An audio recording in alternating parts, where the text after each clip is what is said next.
What's up, guys? Ben here, bringing you another video today. We are continuing our champs preview series where we are going winners round one matchup by matchup to go ahead and break down kind of all the teams that are attending champs, all 8 teams. We'll cover the bottom 4 teams in some off-season preview videos that will come later on in the week. But for now, we're going to talk about our 3rd seed, OpTic Texas, and we're also going to talk about our 6th seed as well, Los Angeles Guerrillas. This is a pretty fun matchup in 2 teams that I think kind of heading in opposite directions after the last event. Probably surprising for OpTic and maybe a little bit surprising for LAG. And I really think that this matchup, assuming that OpTic still has some of the same struggles they had in Major 4, could be a really interesting one. So let's dive in. We'll start with OpTic and we're going to break it down. So it's been a pretty interesting ride of a season for OpTic. And like overall, if you kind of subtract Major 4, it's actually been, I think, a pretty solid year for them, considering all top 4 teams have won an event this year. Obviously, the big changes they made after last season was Dan Ghosty and Kyler, aka Hook, both being dropped for Pred and Kenny. And so going into this season, you know, there's an expectation OpTic might start a little bit slow as they try to get used to new players, as opposed to all the other top teams, which made one change. And starting with Major 1, I thought throughout the Major 1 cycle, OpTic was fairly solid. They end up, if we scroll through and take a look at the bracket for Major 1, you see that OpTic only really lost to FaZe in the entire tournament. Only losing to one of the finalists is tough, but other than that, they had a pretty good run. At Major 2, once again, kind of ran into FaZe, and that's the reason that they didn't end up winning this one, because again, they're coming online. They were very good, not many upsets. You know, FaZe beats them in the winners final. OpTic then goes ahead and takes care of New York in losers final, and then they lose to FaZe in the grand final. So again, you're OpTic, you're coming up just short, you're making progression, and then you get to Major 3 where they get bounced to losers bracket early on and make a very good run, beating all the top teams and lifting the trophy. And so after Major 3, if you're an OpTic fan, you felt like, okay, going into Major 4, like, you know, we have all the momentum in the world. We have an opportunity to do what OpTic teams have not done in a very long time since Infinite Warfare, which is make it to Champs Grand Final and ideally win it. But then Major 4 happened. This is such a bizarre kind of like turn in events for this team. And we'll take a look at some of the stats, but really slump online, start in losers bracket, and then get instantly rounded is pathetic, to be honest, and kind of unacceptable. So I think really the sense on this OpTic team going into this event is you just really not sure what OpTic you're gonna get. Are you gonna get the version of OpTic we saw for a majority of the season? Really good respawn team. S&D we'll get to in a second is kind of their weakness. Or we get the Major 4 team in which you're kind of just slump in. You're still kind of grinding out some series, getting to 5, but the S&D loss streaks issue. So again, like you look at the overall stats here, and they look like a top 4 team for the most part, one of the best hardpoint teams this year, and control is pretty good. We can dive into some of the stats there. You see this S&D record is very poor. And I think this is, you know, we'll start with kind of the weakness here, because this is really the giant question mark on OpTic. They're on a 12-game losing streak in Search, and it feels like there's a team of some solid individual Search players, but the chemistry of their team S&D identity is a little bit iffy. They are not that great at getting first bloods compared to other teams in the league, which is surprising considering they got players like Pred and Shotzi, who have been pretty good at opening duels over the past years, but AG has actually really struggled at doing that this season, which I think is kind of a huge issue for them. I think it's a huge issue on planting bomb we've seen in the last split and half. You know, they had Shotzi planting bomb for a while. They're kind of rotating a little bit now, but that's a huge weakness for this team. They have an issue with getting that bomb down. And I think in particular, when you dive in on some of the maps in the pool, and this is full season stats. I think if I pull up like full Major 4 stats, it's going to be pretty ugly.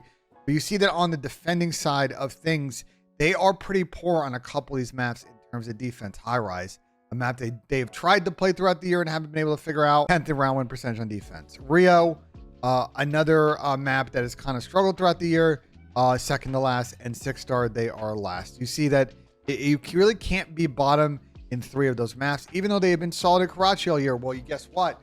During this loss streak, they started losing on Karachi. And I think their invasion is still pretty good. But again, people are just going to get rid of invasion and say, we got to beat us on these other maps. So really for me and for OpTic, key in determining whether or not they're going to be a good team at this event, it's not going to be the other game modes, because you look at control, they're a top 4 team in this game mode, pretty deep across other than sort of High Rise, which is still sort of a work in progress for them. And hardpoint, I mean, these hardpoint records are great. They're one of the best hardpoint teams in the game. It's S&D, bro. They've got to figure out how to rebound off this Search streak. And I just think for reference, this is the last 60 days of Search stats. Yeah, no. To demonstrate my point, like, you know, you look at the other game modes, they're not, in the last 60 days, they're 19-7.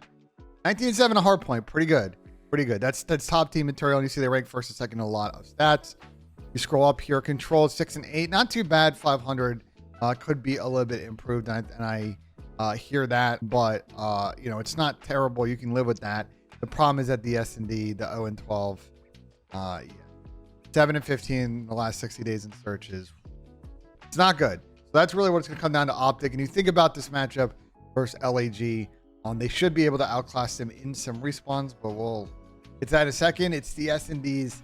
You let LAG win that first map. Second map's going to be massive because we really just don't know what version of OpTic we're going to get in game mode. And I think, listen, to wrap my final thoughts on this, like in the OpTic in the whole tournament, we'll get to the LAG matchup. I think OpTic has a chance to win if their S&D is improved. If their S&D is improved, they're going to be amongst the top 4, and it really comes down to, again, amongst the top 4, as we said all year, who plays great on the weekend. But if the S&D is very poor, this is not that much of a crazy chance that this team will get bounced to losers early and struggle to get through and maybe not even make it late on Saturday. And that'd be another extremely disappointing chance result for this OpTic Texas group that has really kind of had that happen the last 5 or 6 years. So I'm very curious to see what kind of work they put in with accuracy coming in and probably giving them a lot of new ideas. I think especially in search, probably potentially in control. We'll see if that helps these guys out, or if there's a classic OpTic thing where they have regressed at the end of the year and they cannot get out of the valley that they're stuck in. All right, so I know I didn't really go into like what maps we're going to see, but I'm going to use the context really of LAG in the full season.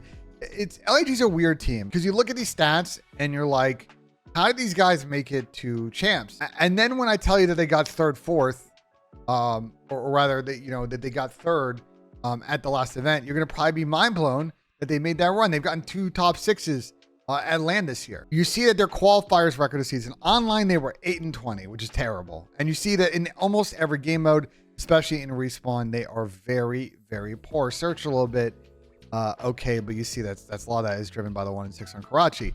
But then these guys get to LAN, they prep, and the pace of LAN is different. And they've been 6 and 6 this season, and they got a nice win against Toronto at the last major, which is kind of their signature LAN win this year. Like, these guys definitely get to sort of a different level when it comes to LANs. Existed across the different team comps they had, you know, playing the beginning of the year with Assault, and then after the poor performance in the middle of the year, they dropped him and brought in Flames. And since then, look, like, they've been able to make this run, and I thought they were dead in the water to qualify for champs, but the insane run at the last event kind of shake things up, and here they are actually getting the 6th seed this event over Thieves in Miami. Kind of wild. I think we could look at overall season stats for LAG, but I just don't know if it's really going to be effective because of that huge split of online and LAN. So I want to start with I want to just kind of take a look at the last 30 days to kind of demonstrate sort of my points of this team, which they are like solidly like an average squad when we talk about the series that they played at the end of the online split as well as at LAN. I mean, literally, like, you look at Hardpoint, like, they didn't really play sub-base down the stretch here, but they had nice wins. They beat Toronto on 6-star. It's one of their better maps. They beat Toronto on Karachi. That's one of their better maps. They beat Thieves on Rio, and Thieves are a pretty solid Rio team. So there's just a lot to like in the map pool, especially if you are LAG. And it's going to give a team like OpTic pause because Vista is not a strong map for OpTic, at least the last split in which they were banning it a lot. So you're going to have to maybe attack that if you're LAG. LAG is not going to be afraid to play sub-base, although they were kind of struggling a little bit on it online before this event. But you see they've had wins on Rio, Karachi, 6-star. I honestly think that with the veto process here in Hardpoint for this matchup versus OpTic, I actually think there's a good chance that LAG can win one of these Hardpoint maps. And so I believe if you're OpTic, that I think map 1 is super important in this series, and you can make an argument that they should pick Team A and make sure they guarantee map 1, get that in the bag, and then try and get that bonus S&D. I think if you let LAG dictate that first map and LAG win it, you're not maybe going to have super confidence in your S&D pick. But I can also see the argument either way, A, B, and I'll be very curious to see what OpTic do because LAG is going to be a tough out in Hardpoint. And then in particular in Search, because for me, online LAG are super up and down this game mode. But honestly, like on LAN, and they kind of didn't play all of the S&D maps, and they played a lot of 6-star here. You see kind of at the event. You're going to be looking at 27th and on. Because they only played a couple of series, and those series went pretty quick. They beat 6-star Toronto, beat Thieves on High Rise. And these are actually pretty high rise, by the way. But they lost to FaZe on Rio and Ross to New York on 6-star when they got 6-0'd on Sunday at that event. I think for LAG, my S&D takeaway from them on the season is kind of this. When it comes to getting first bloods, they are pretty average, which will probably be okay against OpTic because they are not amazing at either. Again, they could have worked, OpTic could have worked on that, going in. But I also think we got to rate that the prep LAG puts in before events is also very good. Now, the thing interestingly with LAG's offense is they actually don't get the bomb down as much as you think, even on 6-star on attack, but they do end up winning plants when they get them down at an above average clip in the league. And that is a struggle point for OpTic because we've talked about OpTic's lack of any successful retakes on 6-star. So one to watch there, that stat, see how OpTic can play defense against LAG's offense, which is not terrible. It's not always amazing. You see that on Invasion Karachi historically this year, they've been like kind of iffy on it, but you see that they are fairly clinical when it comes to converting attacking rounds when they do get first blood. I think LAG's vulnerability is going to be if OpTic is a dynamic offense, or really any teams have dynamic offenses in S&D. You see that against like New York and FaZe, or some of the better offensive teams in the league. Those were their big losses. Toronto's offense in S&D, I think, has been up and down throughout the year, and they're kind of like bread and butter. Invasion Search is a very defensive side of map, but I think for LAG's defense, it's not too bad. You see the stats on here are pretty decent, and their retake percentages are actually slightly below average if you go map by map. Although 6-star, they are one of the better retake teams on the map. 50% is actually really, really good in quite a few rounds. So a lot to like there, and especially the fact that they've converted 50% of their SNDs in their last 10 SND maps is pretty nice. Now, I would expect the area of opportunity for OpTic here is going to be in swing mode for LAG. Again, these are full-long season stats. By the way, I switched over. You see that LAG is pretty much an average to below average team in control. And I just don't expect them to really kind of hold water in this game mode against the better teams. You see that their stats when they played some solid top 4 teams recently on control, they have really struggled.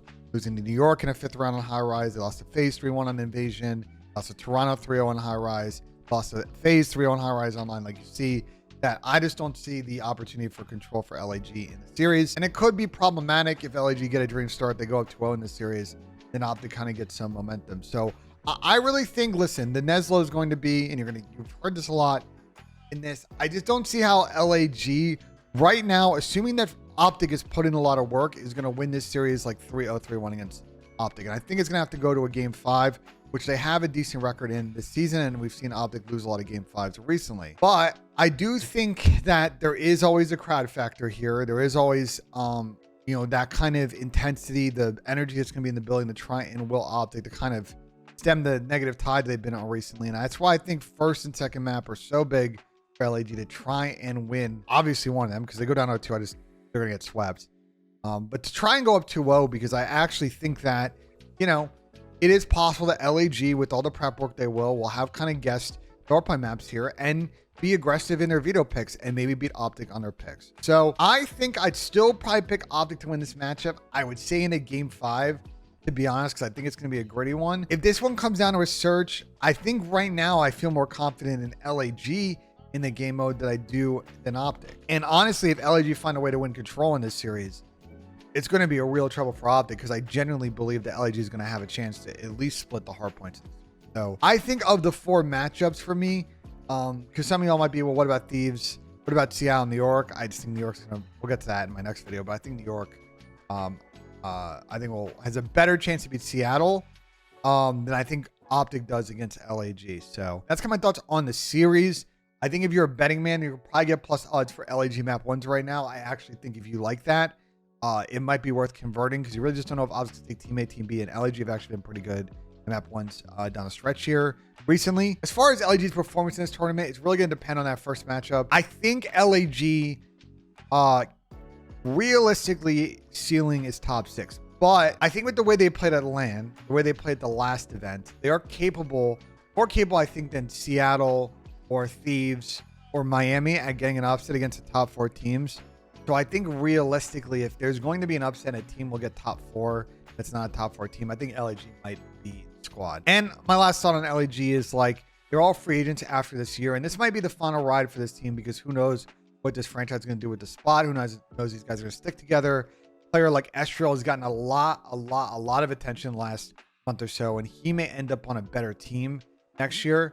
So this might be the final ride for these guys, and with no pressure, nothing to lose, they might actually get something interesting going here. So yeah, those are my thoughts. LAG, I think, could be primed for an upset here. And it's just, listen, I honestly believe that OpTic could win this. I think they have all the tools. They already won one in Major 3. If their search is good, they're a good enough respawn team that they are going to give everybody trouble. But if they can't really stem this negative flow they've had all through Major 4, where they were slumping, they couldn't win a search to save their life, I just don't know if that's going to be a consistent enough way to play when you have to face up in the second round against a FaZe or a Toronto or a New York. So I don't know. I think OpTic's the one team out of the top 4 that I feel like coming to this event. I just really have no idea how they're going to play. And let me know in the comments what you guys think. You think they're going to be solid? You think it's going to be a breakdown?